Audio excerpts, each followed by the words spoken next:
Welcome to What's Leadership. I'm Liz Wiltsey. The more I learn about leadership, the more I'm convinced there's not a one-size-fits-all solution. So I am on my own learning journey, and I invite you to join me. Ebony Janice reminds me that being open about my journey is important. Each episode features someone I admire with actionable insight to share. So please join me as I ask, what's leadership? Today, I get to welcome Rebecca Davison. She is a spiritual coach and founder/director of the Intuitive Life Academy. She's also a friend of mine. So Rebecca, tell me about your work with the Intuitive Life Academy. So the Intuitive Life Academy really was set up from my values being freedom, pleasure, and abundance. Once upon a time, I worked in corporate and banking, and I did that for 13 years. And I was very grateful for the experience. But what I discovered, it took me a very long time to identify that I did not have the same values as that corporate institution. And for the longest time, I felt like there was something wrong with me, that I should have been more grateful because I was paid well. I had a lovely house and a flash car and a great group of friends, but inside I was miserable. I was like, is this it? Is this as good as it gets? And at that point in time, if somebody had said to me, you're going to be an intuitive or a spiritual coach, I would have been like, what does that even mean? What does that person like that do? But again, that's when I started following my own intuition, which was really like the universe was basically saying, this isn't for you. You're not in alignment. This is not a good match. And how the universe does that is by the way that it feels, also known as contraction or feeling awful. So when you're in that circumstance where you're feeling flat, depressed, something's not good, that contracted feeling, the universe is trying to get your attention to say, this is not for you. There's something else here for you.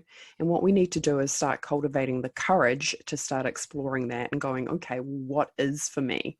Because we can get stuck on the problem rather than training ourselves to find the solution. So the Intuitive Life Academy was really born out of wanting to help other people to learn the skills to be able to do that, to cultivate the courage to look within themselves and go, if I was allowing myself to have a purpose-driven life, what does that look like? And how do I create that for myself? And that's where we experience a lot of freedom. And with freedom comes the choices to how we spend our time, how we spend our money, hence the abundance, but also pleasure. If it's not fun, if you're not enjoying yourself, what's the point? So, well, really, in a world full of so many choices that we have, we really do have to honor ourselves enough to go, I am powerful and I get to make choices that really serve me, but I need to know myself to be able to make those choices, to be able to be in service to, and again, service, a lot of people might go, ugh, being in service to others, but that's actually a very high spiritual concept, which is when you are in service to other people, you are giving to yourself. Could go into universal law here, which is we're all connected. So when we give to others, we're literally giving to ourselves. It's going to bring us the deepest level of fulfillment to do that. But yeah, to find the thing that is yours, which is so important in this day and age, because a lot of people go into fear, they go into doubt, and they get sucked into, I have to do this because of the money. And that will grate. It's like running your fingers over the cheese grater. It's going to really end up hurting. So we need to learn that skill set to go, okay, what do I need to do or learn about myself to be able to cultivate what I really love to do? Yeah. Yeah. Well, and what you said at the beginning in terms of I should feel grateful, I get that. I hear that all the time. Oh, wow. From people at work, Mm-hmm. in regular work context, that particularly in the middle of the pandemic, that's I should be grateful that I have a job.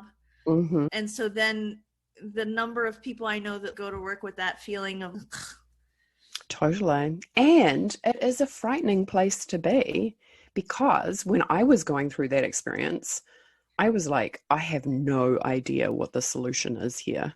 I could not see the wood for the trees, and that was frightening. Now, looking back, I had a million quotes around my desk, right, which were all about inspiration and overcoming obstacles. So there was a clue there. But at the time, you're in it, and you're wondering, how do I get out of this? So that's a good place to start, is start asking questions. But often it's like, how do I get out of this, rather than what is it that I love to do, and how can I open that up to experience more of that? And that often, I don't know if you can tell, but for a lot of people, that brings up a lot of fear. Because when I was looking to leave the bank, it was terrible. People said to me things like, basically, you're going to die out there. You're not going to survive. You're not going to be successful. I had people telling me all these stories about people who'd left an institution and then they'd gone to do something and it had collapsed or fallen over. Oh, no, it didn't work. So she had to go and find a job. But I actually took that as motivation. I was like, thank you so much for giving me the contrast so I can go deep into my own resolve and to be the solution. I'm like, I'm going to make it work. I'm going to be the person who's not that person. But again, this is the contrast that we're up against, and it can be daunting when you're in it. That's why we need to cultivate the courage, and the courage comes from the French word cœur, which is heart. So courage comes from your heart, and that's why we need to take our attention out of our headspace and into our heart. And this is literally how we experience more fulfillment, and to learn how to listen to the callings of your heart. That does take courage, because in a world full of intellectuals who are saying you need to do it this way, to be the rebel who actually leads from their heart is an act of courage. But this is also so important in terms of leadership, because you think about it, if you have a leader who is leading from their head versus a leader who's leading from their heart, everybody is going to, and this is what Maya Angelou said, right? That people won't remember what you said or what you did, but they will remember how you made them feel. And we desperately need this in the world today. We need to learn how to be human in our workplace. We have so many structures in place which actually don't support us as humans. We don't have those conversations at the workplace where we can legitimately say, I feel scared about this, or I feel intimidated, or I feel confused, or I feel upset, or I feel nervous. We actually need leadership to start with those conversations so we can all be more transparent. Because what amazed me about banking was how you would go to work and there would be an expectation not to have any feelings. And I said to my mum once, it's like, I feel like I have to go to work and wear armor. And I'm sure a lot of women can relate to this, because it's like the emotions are associated obviously with being feminine, with being a woman. So therefore, to work in that kind of environment, which is more predominantly masculine, it's like you leave half yourself at the door. You don't have any emotions. You go into more masculine energy. You shut the emotional side down.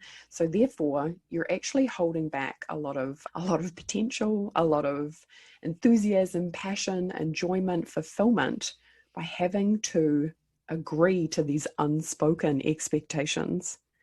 And it can, over a period of time, it can literally suck the soul out of you. And people, we need to learn how to create environments where it's safe to really be honest. But of course, that means that we need to look at ourselves. And that's where people can often feel intimidated, because what if they don't like what they see? Or what if they have some uncomfortable emotions present? And this is a lot of the work that I do, which is unpacking that, looking at parental imprints, looking at the limited beliefs that we've picked up. But when we do this, we get free and we get clear. And when we get clear, that's when we can truly step into leadership, because we can stand up and say, I actually know who I am. And because I know who I am, I can facilitate you into knowing who you are by being present to your emotions, because I've been present to my own, by being present to the darkness within you, because I've been present to my own. And of course, in that, there's more intimacy, there's more vulnerability, and people are crying out for that in the workplace, to be seen, to be witnessed, to have somebody who's, I care about you. You're doing a great job, but this isn't going so well. What's going on? And looking at it holistically, not just as in work performance, but human basic needs of what's going on emotionally, right? What's happening at home? How are you feeling about these different aspects? We need to start looking at people holistically rather than going, as soon as you walk in the door, there's a number slapped on your head and then you have to go sit at your desk and perform a certain role. You're going to get limited results by doing that. Mm-hmm.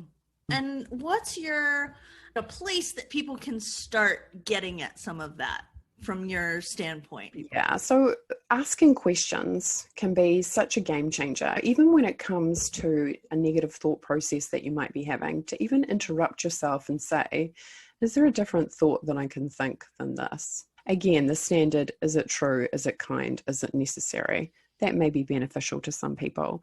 When it comes to energy, though, what we look at a lot is we use the emotions as a guidance system. So if you're at work and you've had a circumstance where, maybe somebody said something and you're feeling triggered, which is usually when you have an emotional response in your body, you start asking questions, right? First question is, whereabouts do you feel it, in, on, or around your body? Identify where it is, like if it's in your head, is it in your ankles, is it in your heart space?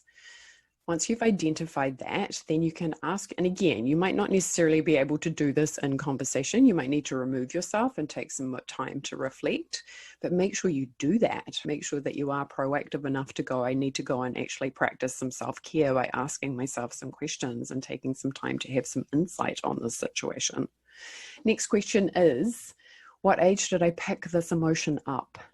What age did I pick? Like, just asking, not having to think about it. It's just an intuitive response. What's this connected to? What age? And then we ask, hopefully you've already identified the emotion. What is the emotion if you haven't already? And who is it connected to? Because when we're having an emotional response like that, like what I call being triggered, it is looking to show you something. There's something within you that's looking to be healed. So what happens, of course, is our ego gets in the way and our ego goes, it's the other person's fault, right? Instead of actually going to the soul level where the soul's going, hey, there's some wounding here that's looking to be resolved. Take some time to look at that, because eventually if you do that and you heal it, you shift it, you raise it, you heal it, you'll actually end up thanking the other person for bringing it to your attention, which is a very different paradigm from being in that space of, oh my God, I can't believe they said that. That resistance, that duality that we go into by pushing or shoving or going external, as opposed to going, actually, what is this showing me about me? I'm having a physical body response to this. I can feel the emotions. So there's something within me that's looking to get my attention. And by asking some questions, you can even start shifting the energy by being willing to inquire about it. Mm-hmm. And sometimes I always hold this in that if you're able to do that and get some clarity around it, you will also see if it is something that needs to be addressed. If it is something that needs to be addressed in regards to the other person, you have much more data to deal with that. You've separated which pieces are yours. And then you're like, wait, this person actually is, in some cases, like abusing me in real ways. Because that happens. Totally. In the workplace. Totally. So, and again, because this is what it will show you. Let me give you an example. Like I was speaking to a client the other day, and she'd had this circumstance happen where she'd ended up feeling very shamed in quite a dramatic way in public. But even asking her those questions, she identified that it was 2 years old, and the feeling, of course, was fear or panic, but it was connected to her mom. Like it was literally her mom's energy. So she's realizing that she's carrying this energy for her mom, and then the circumstance has been created literally to show her that so she can let that go. Right? And again, it was really interesting because as we went down into the emotions, underneath the fear was anger. So the fear was the plug, because if she let go of the fear, then all this anger was going to come up. So I actually recommended that she go and do something physical to express the anger. To, I don't know, go and buy some plates or something and smash them. But something physical to actually instruct your body that it's safe and good to let go, of course, in a safe environment, to let the energy go. It's looking to be moved through. And it's literally these energies, if we don't pay attention to it, be running our life through our subconscious. and not being consciously creating what we want, just running on default, and then thinking that life is beating us up when it's not. It's actually trying to show you something about yourself. And if you take the time to make the inquiry and listen, you're going to get so much information, which is going to make it easier to show up at the workplace the next day and go, oh, wow, this person's actually in my life to help me grow, to help me evolve, dare I say, even spiritually. When you have that perspective and you're going through life to see everybody in your world as there to help you evolve, and you start asking questions, you literally change the paradigm in regards to how you see life. And it becomes way more magical because you're like, oh my goodness, this is all being orchestrated for me to grow. The universe can, or your intuition can only bring you so many messages or insights or awareness. If you're not curious, if you're not asking questions, if you're not exploring that, you're going to get limited results. If you start exploring it, you tap into your infinite power, boom, anything is possible. And you can literally start living in bliss and joy frequencies. A lot of people hear that and they think, oh, that's not even possible. But that's because they're living in a frequency that doesn't even support that. I sit here and I regularly just think about how that dovetails with systems of oppression. Mm-hmm. Yeah, totally. And being totally. like, that doesn't negate like bigger totally. things, but how do we exist as regular, normal humans? Oh, that's interesting you say that too, because usually in my work, it's two parts. The first part is, let's heal the trauma. Let's heal all the times and places in the past you've been really hurt. There is disappointment, there's fear, there's rejection, there's abandonment, there's suppression, depression, oppression, whatever it is, because everybody has something, right? And we have to be very aware of that when we're interacting with people. If you are intuitive and psychic, you can see the wounding very clearly and very easily, so you can have more compassion, so you can show up in a way that is kinder and more gentle. You can lead with your heart and go, how can I give to you? How can I be of service once you've dealt with your own stuff? But first and foremost, we always need to address the wounding so we can get somebody living in their heart space. And from there, massive creation is available. Massive change, evolution, transformation, bliss, love, frequency is available because that person is not, they're directing their energy in a different way. Instead of holding this kind of woundedness, which takes energy and effort and bandwidth, once they don't have to do that anymore because it's healed, they can step into massive creation and go into those energies of being unstoppable and really leaning in and going, what is it that I do wish to create? And doing it from a clean slate.